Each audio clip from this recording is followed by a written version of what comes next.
Hello everyone and welcome back to Western Flavors. Today we have something a little different, not a crisis to solve or a problem to overcome, but a gentle, warm story about what happens when young parents try to reclaim a piece of their pre-child life only to discover they don't actually want to.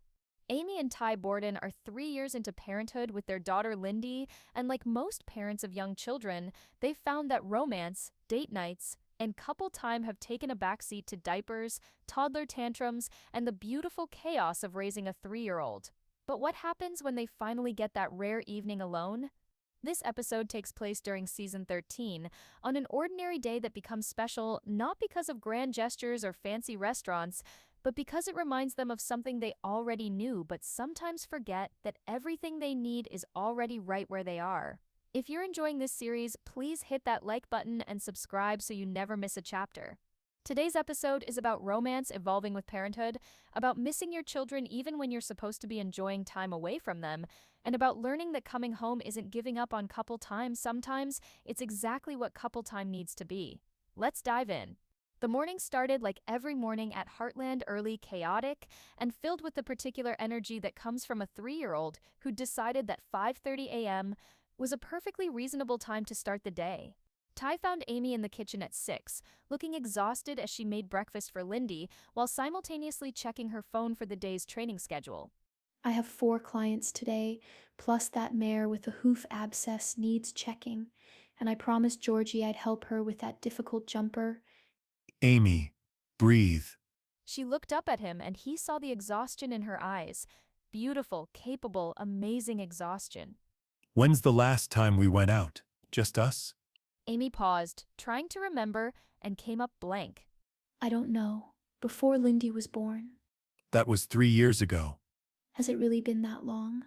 The realization seemed to hit them both. They'd been so busy being parents and running Heartland that they'd forgotten to be a couple. What if we went out tonight? Nothing fancy, just dinner. You and me? Tonight. But I have so much to. Which can wait. Or get delegated. When's the last time you took an evening off?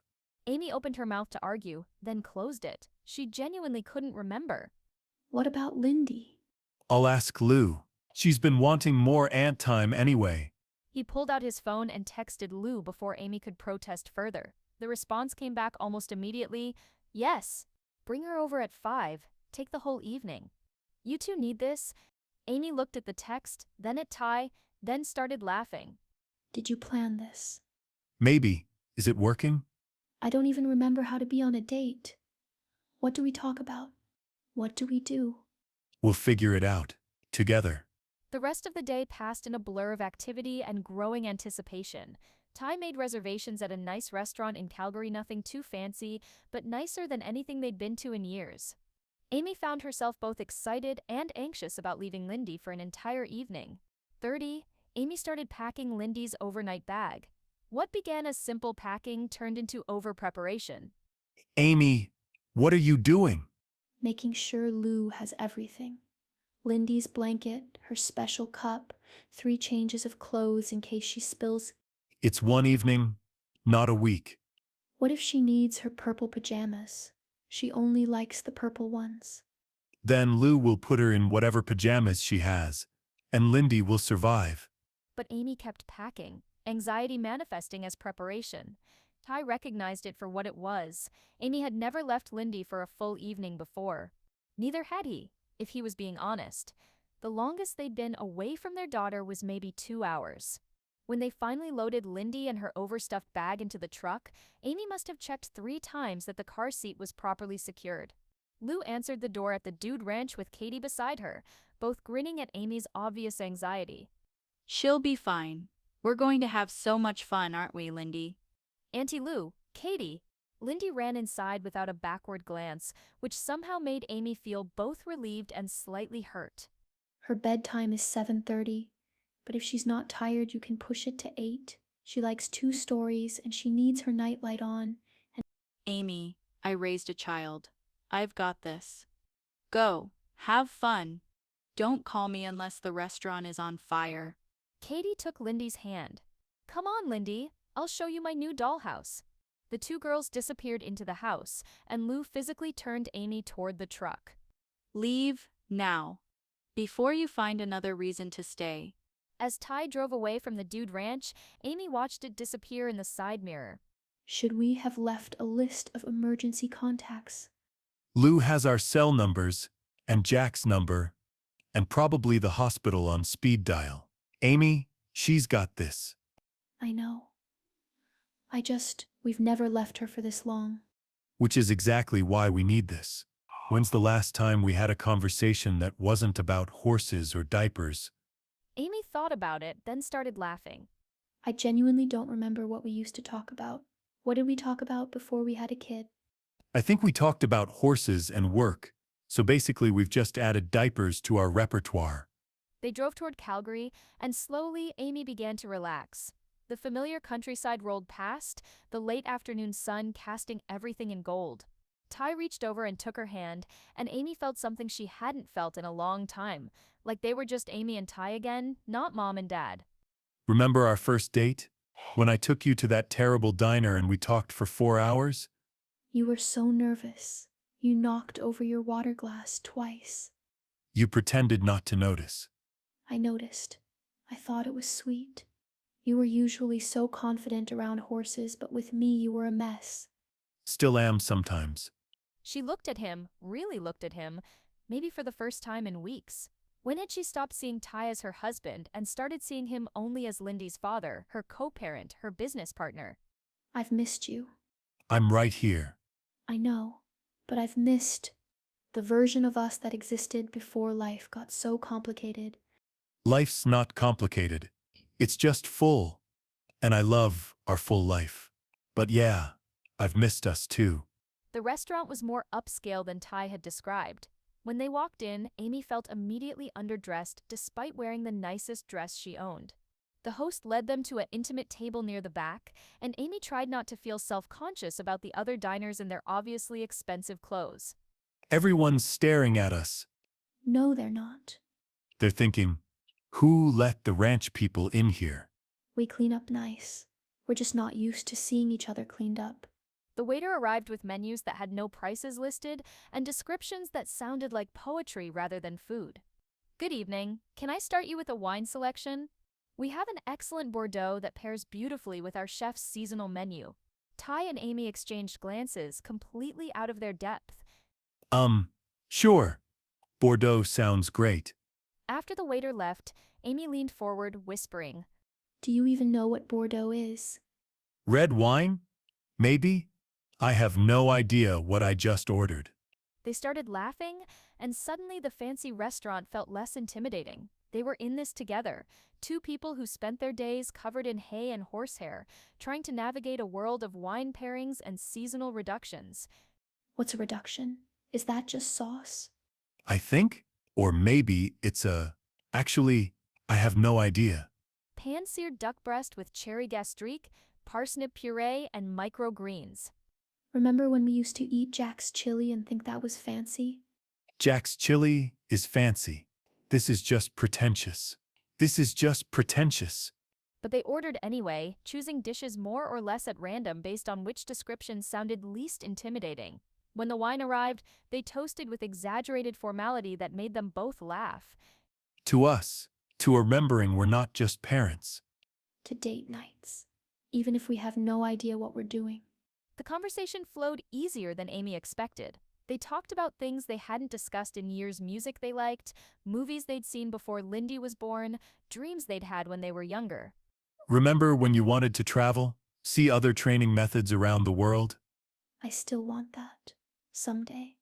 When Lindy's older, maybe we could take her, show her different approaches to horsemanship. She'd probably be more interested in the gift shops. She's 3. Everything is interesting when you're 3. And just like that, the conversation had circled back to Lindy. They both noticed and laughed. We made it 15 minutes without talking about her. That might be a record. I was doing so well. I was being a sophisticated adult having a sophisticated conversation. About our daughter. Because we're parents now. I don't think we get to be sophisticated anymore. They were midway through their entrees, which were beautifully plated, but left them both still kind of hungry when Amy noticed someone approaching their table. A woman's voice called out. Amy Fleming, is that you? Amy looked up to find Ashley Stanton standing beside their table, looking elegant in a designer dress and accompanied by a man in an expensive suit who screamed city money. Ashley. Wow. Hi. It's been years. Ashley looked different from the competitive, sometimes mean girl Amy remembered from their youth. She looked happy, genuinely, openly happy. I heard you married Ty. Congratulations. And you're at Heartland now? That's amazing. She gestured to the man beside her. This is Marcus, my boyfriend. Marcus, this is Amy and Ty. We all grew up together in Hudson. Well, grew up is being generous, we all kind of terrorized each other through high school. Marcus shook their hands with the kind of firm handshake that suggested business meetings and boardrooms. Ashley's told me so much about her wild youth. Apparently there were a lot of horses and drama? That about sums up Hudson in our teenage years.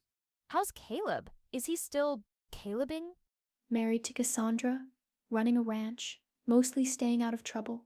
Good for him. Marcus is the exact opposite of Caleb, which is probably why it works. No rodeo, no horses, just boring corporate law. Marcus laughed, clearly having heard this description before and not minding it. You two look so domestic and happy. It's disgusting. But she said it with genuine warmth, and Amy knows Ashley meant it as a compliment. Seriously though, you look great together. I heard you have a kid? Lindy, she's 3. That's wonderful. We're not there yet, but maybe someday. Right now we're enjoying the child-free life, sleeping in, spontaneous trips, eating at fancy restaurants without someone screaming about chicken nuggets. She said it lightly, but Amy saw Ty's expression shift. Because right now, in this moment, the idea of chicken nuggets and screaming sounded better than elegant food and quiet conversation with adults. After Ashley and Marcus returned to their table, Amy and Ty sat in silence for a moment. Did she just make our life sound like a punishment? I don't think she meant it that way. But did you notice we're the youngest people in this restaurant? Amy looked around and realized he was right. Everyone else was older, well-established couples, enjoying sophisticated evenings out. They were the only people who probably had a diaper bag in their truck just in case.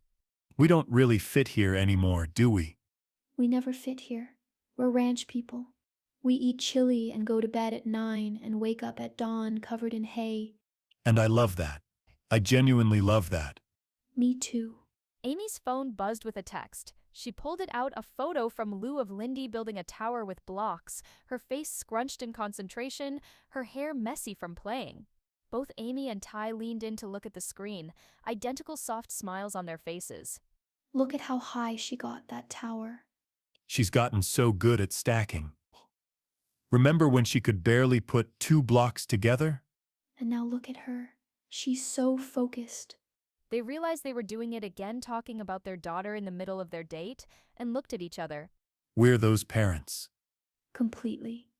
The ones who can't have a conversation without bringing up their kid. Are we supposed to feel bad about that? I don't know. Ashley's doing the spontaneous trips and sleeping in, and we're looking at pictures of block towers. Whose life is better? Ours. Definitely ours. Definitely ours. They said it at the same time, then laughed. Dessert arrived, some elaborate chocolate construction with gold leaf and artistic drizzle that looked more like modern art than food. They looked at it, then at each other. I miss her. Me too. So much. Is that weird? We're on our first date night in 3 years at a beautiful restaurant, and all I want is to go home and check on our daughter. Not weird. Or if it is, we're weird together. They looked at the dessert again, untouched and beautiful. Want to skip this and head home? I thought you'd never ask. Ty signaled for the check, and they paid quickly, leaving a generous tip for the confusion they'd probably caused by barely touching their expensive dessert. As they walked out of the restaurant, both felt lighter, more excited than they'd been all evening. The drive home was filled with a different kind of conversation than the drive there. Not forced reminiscing or attempts to recapture who they used to be, but genuine excitement about the life they'd built. I love our life. The chaos, the early mornings, the horsehair that's permanently embedded in everything we own. Even the terrible toddler tantrums? Especially those, because they're ours. Lindy's tantrums, not some random kids. Our beautiful, stubborn, horse-obsessed daughter. She's not horse obsessed yet. She's 3. She says horsey approximately 400 times a day. She's obsessed. Okay, fair point. They drove through the darkening countryside, and Amy felt a contentment settle over her that had been missing at the restaurant. This was right. Going home, being together, choosing their family over sophistication. We're not bad at being a couple, you know? We're just a different kind of couple now. What kind is that? The kind who loves each other by loving our kid together. The kind who doesn't need fancy restaurants because we're happy making mac and cheese at midnight when someone refuses to sleep. The kind who considers a good date the nights when Lindy goes down easy and we get to watch a movie without falling asleep. That sounds perfect to me. They pulled up to the Dude Ranch at 9 o'clock. Through the window, they could see Lou on the couch, and movement that suggested Lindy was still very much awake despite it being well past bedtime. They knocked softly and let themselves in. Lou sprawled on the couch, looking exhausted but amused. Lindy sat on the floor, surrounded by toys, playing happily and showing absolutely no signs of sleepiness. The moment Lindy saw them, her face lit up with pure joy. "Mama, Dada, you came back." She ran to them at full toddler speed, and they crouched down to catch her, scooping her up together in a three-way hug that felt like coming home. Lou sat up, rubbing her eyes. She wouldn't go down, said she was waiting for you. I tried everything, stories, songs, bribery, nothing worked. Amy and Ty exchanged looks over Lindy's head, not upset or frustrated, just amused and deeply touched that their daughter had fought sleep to wait for them. Did you have a nice time at least? The best. But this is better. Lou looked at them home 2 hours earlier than expected, Lindy clinging to them, all three glowing with happiness, and smiled. You two are hopeless. Completely. And we're okay with that. They drove home to Heartland with Lindy chattering about her evening with Auntie Lou and Katie. She'd played with dolls, boring, had special pizza, yummy, watched a movie, scary parts, but Katie held her hand and built the biggest tower ever. "I waited for you." Auntie Lou said sleep, but I said no. "I wait for Mama and Dada." Amy felt her eyes burn with happy tears. Their daughter had refused sleep because she wanted to see them. How was that not the most beautiful thing in the world? At the loft, they went through the bedtime routine together, bath time with extra splashing pajamas with the purple ones Lindy insisted on, 2 stories instead of 1 because she'd been so good. Lindy was extra clingy, wanting both parents close, reaching for them constantly as if to reassure herself they were really there. They didn't mind. They savored it, knowing that someday she'd be too old for this kind of neediness, and they'd miss it desperately. Finally, after the second story and the third request for water, Lindy's eyes started to droop. Good night, baby girl. We love you. "Love you too. Don't go away again." We're not going anywhere. We're right here. They tucked her into her crib in the corner of the loft, and within minutes her breathing evened into sleep. Amy and Ty stood over the crib for a moment, watching their daughter sleep the way they'd done hundreds of times before and would do hundreds of times again. Then, still wearing their date night clothes, they lay down on their bed side by side, turning their heads to keep watching Lindy. The loft was quiet, except for the soft sound of their daughter breathing and the distant sounds of Heartland settling for the night. Best date night ever. Because of the fancy restaurant? Because it reminded me that everything I need is right here. She reached for his hand and he laced their fingers together. Same. I spent the whole dinner thinking about coming home. Not because the date was bad, but because this is what I want. This family. These ordinary moments that feel anything but ordinary. We're those parents Ashley was making fun of. Good. Let her have her spontaneous trips. I'll take 5:30 a.m. wake-up calls and block towers and chicken nugget negotiations. You say that now. Wait until she's 14 and hates us. Even then, especially then, this is what I signed up for. All of it. They lay there in comfortable silence, watching Lindy sleep, neither wanting to move or change or break the peace of this moment. We should do date nights more often, though. Not fancy ones. Just us time. Agreed. Monthly? Let's not set ourselves up for failure. How about quarterly? You're such a romantic. You're such a romantic. I'm a realist who knows our daughter will be a teenager someday, and we'll have plenty of alone time then, whether we want it or not. Fair point. Quarterly it is. The moonlight filtered through the loft windows, painting silver patterns across the floor. Outside, Heartland was peaceful and perfect. Inside, a family was complete. This was romance now, not candlelit dinners and fancy wine, but lying side by side, watching their child sleep, hands intertwined, choosing each other by choosing this life together. Amy felt her eyes growing heavy, exhaustion from the long day finally catching up. Thank you for tonight, for reminding me what we have. Thank you for coming home with me. They fell asleep like that, still in their nice clothes, hands still linked, both facing Lindy's crib, complete and content and exactly where they belonged. That concludes today's episode of Heartland. What started as a romantic dinner in Calgary became something even more meaningful, a reminder that romance doesn't end with parenthood, it just evolves. Amy and Ty discovered that missing your child during a date night isn't failure, it's love in its purest form. They learned that you can be devoted spouses and devoted parents simultaneously, that these roles don't compete but complement. The fancy restaurant, the upscale atmosphere, the attempt to recapture who they were before Lindy, none of it felt right because they're not those people anymore. They've become something better, partners who've built a family together, who find joy in block towers and bedtime routines, who'd rather be home covered in hay than anywhere else in the world. Their encounter with Ashley Stanton highlighted the contrast between their life and the child-free lifestyle they used to have. Ashley's life isn't wrong, but it's not theirs anymore. And they wouldn't trade what they have for anything, not spontaneous trips, not sleeping in, not sophisticated dinners without interruption. Coming home wasn't giving up on date night, it was choosing what they really wanted, which was always going to be the family they'd created together. The final scene, lying on their bed, still dressed up, watching Lindy sleep, was more romantic than anything a restaurant could provide. Because real intimacy isn't about grand gestures or perfect settings. It's about choosing each other by choosing this life, every single day. Romance doesn't end with parenthood, it evolves into something different and, in many ways, deeper.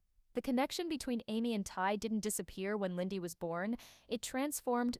They're not just lovers anymore. They're partners building something together. That's a different kind of romance, and it's beautiful. Missing your children when you're away from them isn't weakness or codependence, it's love. Amy and Ty didn't fail at their date because they missed Lindy. They succeeded at being parents who genuinely love spending time with their child. That's not something to apologize for. The best dates aren't about escaping your life but appreciating it. They thought they needed to get away from their daily routine to reconnect, but what they really needed was to remember why they loved that routine in the first place. Contentment is found in ordinary moments with the people you love most. The most romantic moment of their evening wasn't at the restaurant, it was lying on their bed watching their daughter sleep, hands intertwined, choosing this life together. Thank you for joining us for this warm, gentle episode about what romance looks like when you're building a family together. Amy and Ty's date night reminded them, and hopefully reminds all of us, that the best evenings aren't always the most sophisticated ones. Sometimes the best night is just coming home. If you're a parent feeling guilty about not having enough date nights or couple time, please know this, you're doing it right. If you'd rather be home with your kids than anywhere else, that's not failure, that's success. Romance evolves with life stages, and the romance of building a family together is profound and beautiful. If you enjoyed this episode, please like and subscribe, and tell us in the comments, have you ever cut a date night short because you missed your kids? What did you learn about what really matters? We'd love to hear your stories. Until next time, this is Western Flavors.